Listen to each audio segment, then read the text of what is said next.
புத்தக பிரியர்களுக்கு வணக்கம். கள்ளிக்காட்டு இதிகாசம் பக்கம் 68. கடவுள் வேலைக்காரனாக முடியாது, வேலைக்காரன் கடவுளாக முடியாது. ஆனால் விவசாய கலாச்சாரத்தில் கடவுளாகவும் வேலைக்காரனாகவும் இருப்பது மாடுதான். வருஷமெல்லாம் அடி வாங்குவதும் அதுதான். தைப்பொங்கல் வந்தால் அவனவன் அரசியலை கொம்புகளில் தாங்கிக் கொண்டு சூடம் சாம்பிராணியோடு வணங்கப்படுவதும் அதே மாடுதான்.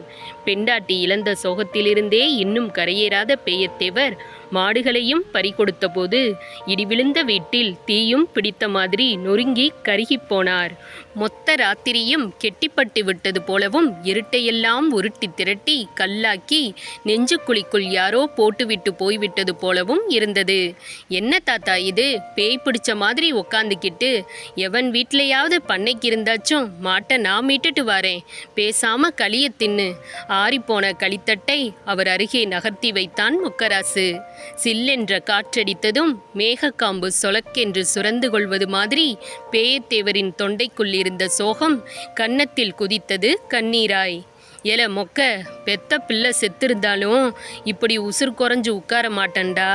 உங்க மாமே இருக்கானே மசுராண்டி, அவனை கூட நான் தோல்ல தூக்கி வளர்த்ததில்லடா. அந்த மயிலக்காளைய தோல்ல தூக்கி சுமந்திருக்கண்டா. இந்த தொழுவத்தில் தான் அது பிறந்துச்சு, தலையீத்து கண்டு. ஒரு நாள் நான் வெள்ளைக்கரட்டுக்கு மாடு மேய்க்க போனால் தாயோட கண்டும் வாரேன்னு வந்துருச்சு. உச்சி கரட்டில் மேய்ச்சி முடிச்சு வீடு திரும்ப மழை அப்படி இப்படி மழை இல்லை, பேய் மழை, பிடாரி மழை. சாயங்காலம் வந்த விருந்தும் மழையும் போகாதுங்கிற மாதிரி அடின்னு அடிக்குது. எங்கே பார்த்தாலும் தண்ணி நிற்கிது. வழியில் காட்டோடை மறிக்கிருச்சு. 2 ஆள் மட்டும் தண்ணி போகுது, மாடுகள்லாம் நீந்தி போகுது. கண்டு மருகுது. என்ன பண்ண?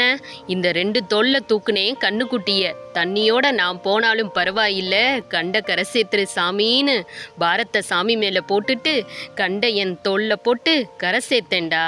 அன்னைக்கு அது என் உடம்புல ஒட்டுன வாசனை இன்னைக்கு வரைக்கும் மணக்குதடா. பேயத்தேவர் ஒப்பு சொல்லி அழுதார். தாத்தா, வண்டி நாயக்கர் காலில் விழுந்தாச்சும் காசு கீசு வாங்கி நாளைக்கே மாட்டை ஓட்டிட்டு வந்துடுவோம். அந்த கடனை நான் கட்டுறேன், மொக்கராசு அழுத்தி சொன்னான். அதுக்கில்லடா மொக்க, நாம் போய் சேர்றதுக்குள்ள மாடு கைமாறாமல் இருக்கணுமே, கறிக்கு உரிக்காமல் இருக்கணுமே. கிழவனின் நியாயமான கவலையில் மூச்சு பேச்சில்லாமல் போனான் மொக்கராசு. கள்ளிக்காட்டு வாழ்க்கை முறையில் ஆளை வெட்டுவது கூட அன்றாடம் என்று சகித்து கொள்வார்கள்.